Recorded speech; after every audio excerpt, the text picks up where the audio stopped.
Ánima Barroca tiene un discazo, su primer disco, El Camino al Hades, o Camino del Hades, ¿cómo es? El Camino del Hades. El Camino del Hades salió como una ópera rock, ya le digo, pero fue un proyecto personal de mi hermano y mío, ¿vale? Éramos nosotros dos, Sí. en el que invitamos artistas para participar en el proyecto. Pero realmente el primer disco como grupo de Ánima Barroca fue INRI, ¿vale? Ahí volcamos toda... Uh-huh. En El Camino al Hades, ¿sí tenían vocalista? Sí, Adrián Simón. Adrián Simón era nuestro vocalista principal. Lo que pasa es que, claro, estaba tan acompañado que básicamente no se sabía cuál era el vocalista principal. Tuvimos a... Claro, realmente participó Pacho Brea, participó Israel Ramos, participó... Miguel, no me olvides a Miguel. Miguel Ángel de Sauron, los chicos de Anchor... Sí, eso fue brutal. Tenían a toda España ahí en ese disco. ¿Cómo se les ocurrió hacer algo tan... Pues echándole la cara dura. Verá, te explico. El panorama musical aquí en España ha cambiado bastante, ¿vale? Nosotros cuando éramos unos chavales, teníamos 20 años. Eso fue hace 10 años. Este año es el aniversario del Camino del Hades. Algo haremos para celebrar el 10º aniversario. Y empezó, pues, éramos dos chavales que queríamos hacer un disco y con colaboraciones. Y le pedimos a nuestros amigos que colaboraran con nosotros y hacer un disco para el ámbito doméstico. ¿Qué pasó? Que hubo gente que lo escuchó y dijo, ¿por qué no se lo pedís a tal cantante, a Pacho Brea, el de Ankara? Y se lo dijimos y nos colaboró. Después se lo dijimos a Óscar Sancho y Óscar Sancho vino a nuestra casa, el cantante de Lujuria. De Lujuria, sí. Y vino a nuestra casa y nos lo grabó. Después se lo dijimos a Tony de Dunedin y vino a nuestra casa y nos grabó. Y ya, claro, nos encontramos con un producto que ya no podía ser un producto doméstico. Y ya al final era la gente la que nos llamaba a nosotros para colaborar. Además, estamos especialmente orgullosos porque descubrimos a guitarristas y a cantantes que ahora están en el top. Por ejemplo, Andy, el cantante de Adam, lo cogimos cuando todavía estaba en el mundo underground. Manuel Seoane, guitarra de Mago de Oz, también colaboró con nosotros cuando todavía pertenecía al mundo underground, cuando estaba con su banda Burning Kingdom. O sea, Anchor estaban todavía en el mundo underground. Entonces, claro, los veis que han llegado a esas cotas tan altísimas y se siente un orgulloso que hayan colaborado con él. El Camino del Hades, cuando salió, nos encontramos con un producto muy, muy, muy, muy potente, con un disco que se pensaba incluso que podía ser uno de los mejores discos que se hubieran editado en España, no por nosotros, sino por el nivel de colaboraciones que tenía, pero nos encontramos con que no teníamos un duro. Y en el mundo de la música, si no tienes dinero y no tienes padrino, no eres nadie.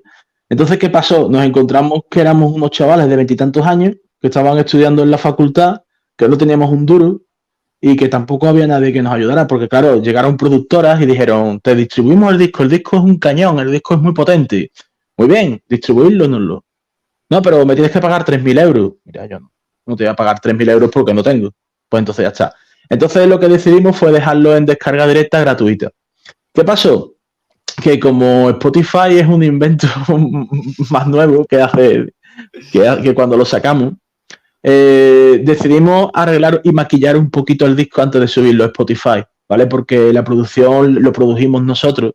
Cuando sacamos el Camino del Hades, el primer disco, ¿vale? Cuando sacamos el Camino del Hades era una locura musical, ¿vale? El Camino del Hades era toda nuestra imaginación, todos nuestros recursos metidos en canciones de 5, 6, 7 minutos explicando una historia con 45 voces distintas, 45 personajes distintos, 3 solos por canción, 4 solos por canción, tiene fases de heavy metal, de power metal, de funky, de todo, ¿vale? Entonces era un disco muy, muy, muy enrevesado.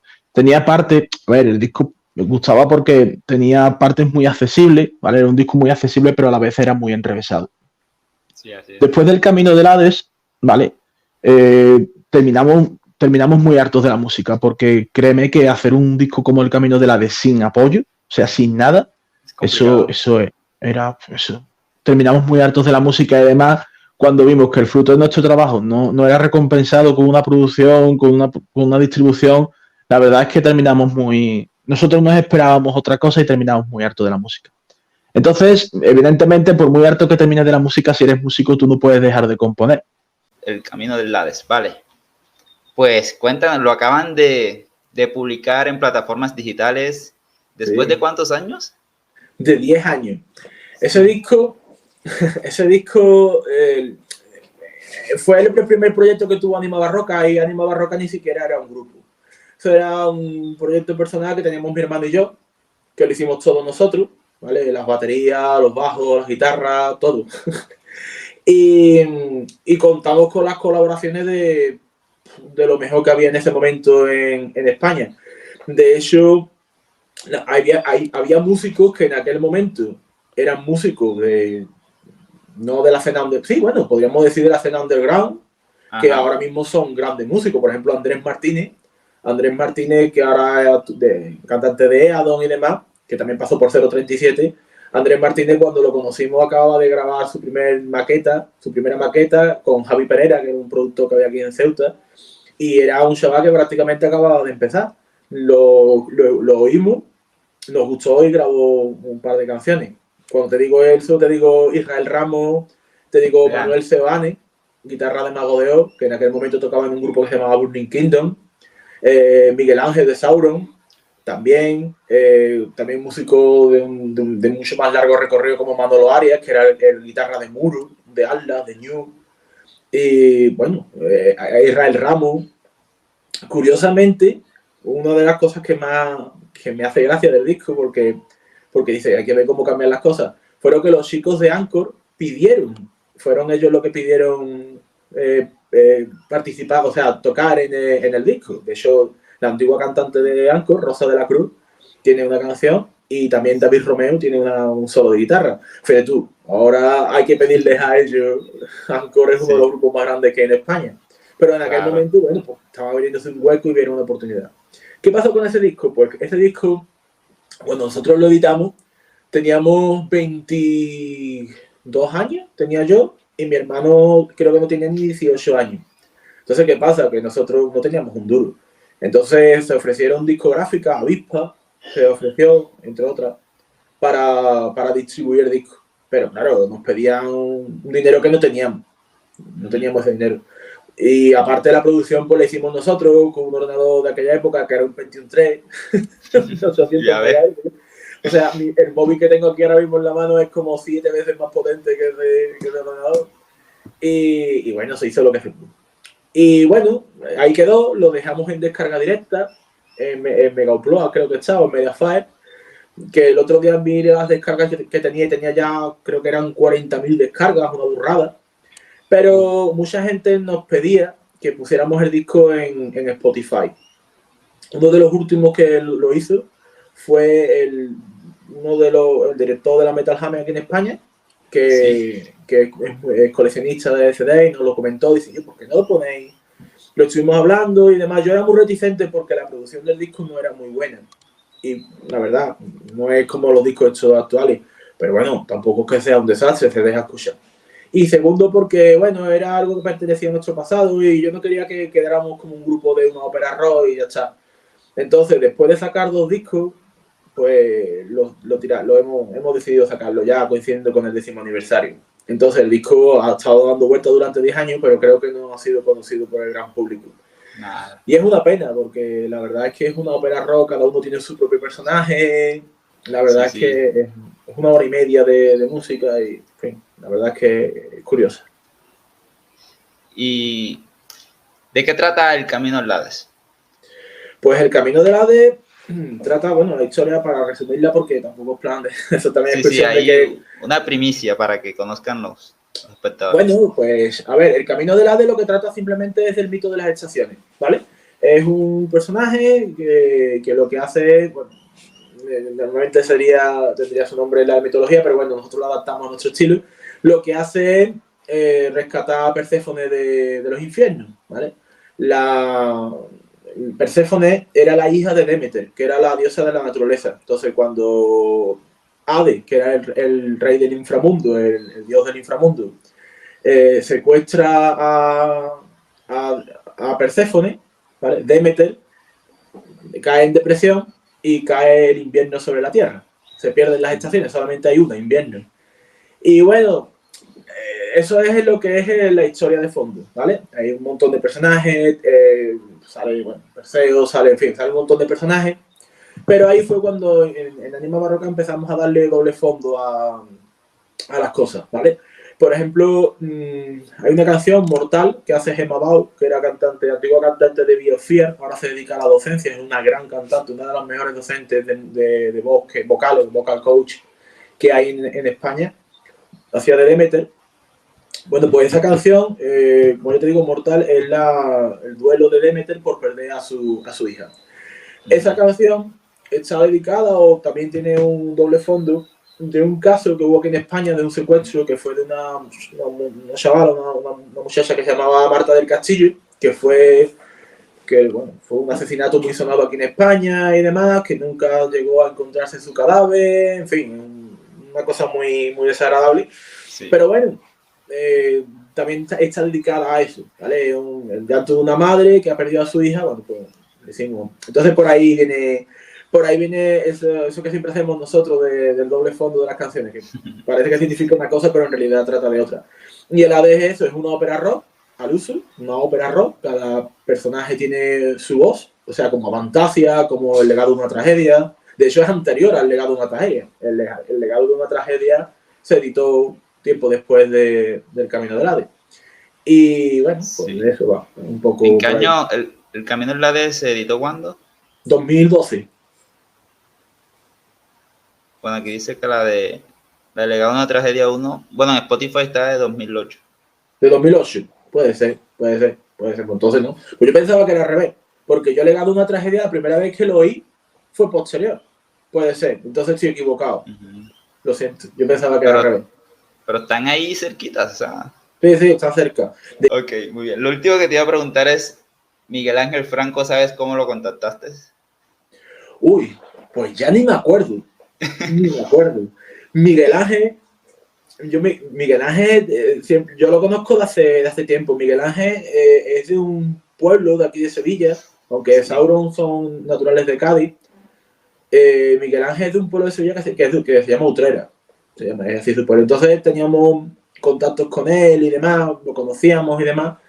Y cuando lo llamamos, 2012, yo creo que fue en el disco Marianne de Sauron, puede ser, que tocaron aquí en Sevilla, tocaron en la sala Hudson, creo, y estuvimos hablando con él y total, que sacamos la colaboración, pero fue a través de mi hermano. Yo sinceramente no me acuerdo cómo fue.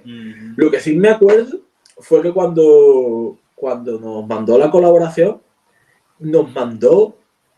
Normalmente los cantantes suelen mandarte una voz y 2 coros, ¿vale? Ajá. Bueno, pues él yo creo que nos mandó 8 coros, 3 voces, o sea, el tío se lo ocurrió tela. O sea, era brutal, o sea, grabó un montón de coros. Y nada, no nos cobró nada de nada. De hecho, en el Hades nadie nos cobró nada. O sea, todo fue por amor al arte, como se dice. Por amor al arte. Y cosa que ahora es imposible, ahora todo el mundo te cobra por hacer una colaboración, pero ahora que entonces no. Y yo te digo, nos lo hizo, además fue súper rápido y demás. De hecho, después, pues, nos ha seguido, yo sé que nos ha seguido. De hecho, el último concierto que tocamos aquí en Sevilla, bueno, uno de los conciertos que tocamos aquí en Sevilla, tocamos con Ópera Magna, no sé si te sonarán. Sí. Pero mandan un grupo, bueno, pues vinieron a vernos también Miguel Ángel, vino a vernos al bolo Miguel Ángel, Narci, y el bajista, que no me acuerdo cómo se llama. Lo siento. José. Vale, pues estuvieron allí, estuvieron viéndonos, terminar el concierto, estuvimos hablando con ellos, nos felicitaron y demás. La verdad es que con Sauron sí que tenemos buena relación, sí. Qué bien. Ese Mare Nostrum es muy bonita esa canción. Sí. El otro cantante que hay se llama Fernando Pleite, es un grupo que se llama Siddhartha, es un grupo de hard rock tipo White Snake. Si tenéis la posibilidad de oírlo, os va a gustar. Es un gran cantante. Ellos estuvieron en el Mester también, ¿cierto? Sauron, o sea, Siddhartha, sí. Sí, claro. estuvieron en el Mester de juglaría, sí, es correcto, pues ese grupo. Y después el solo de esa canción es de Manuel Sebane, que es el actual guitarra de Mago de Oz, que por aquel entonces tocaba en Burning Kingdom. Aquí veo las colaboraciones, pero Miguel sí no aparece, no lo colocaste. ¿No? No. Pues eso es... No sé si todo será. Nada, solo aparece Fernando Pleite y Manuel Sebane en la canción. Pues ha sido un problema de Spotify. Porque de hecho con Spotify... No, es que de hecho con Spotify hemos tenido una historia porque se suponía que el disco tenía que haber sido lanzado el día 23 y se ha lanzado el día 25. Y por lo que he estado viendo, en las colaboraciones faltan, porque me acabas de decir tú esta de Miguel Ángel, también salta en la de Las Puertas del Hades, falta la colaboración de Tony de Dunedain, que es el que lleva la voz principal de la canción. Y tampoco está. Intentaré arreglarlo con el enlace de Spotify a ver qué podemos hacer. Porque eso también se hace a través de agregadores, en fin, es una historia. Ah, ok. Ese Tony también es tremendo vocalista de Dunedain y muy buena banda. Tony toca la guitarra en Las Puertas del Hades, voz principal, y también el solo de guitarra lo hace él. Tony es un tío estupendo. Tony de verdad, yo creo que da una imagen distinta a lo que realmente es, porque es un tío que te partes de risa con él. Es muy gracioso, es un tío muy gracioso. Es un tío estupendo, de verdad. Tony es un tío, te harta de reír con él. Es un tío para poderte irte de cervezas con él, de verdad, y te lo pasas genial.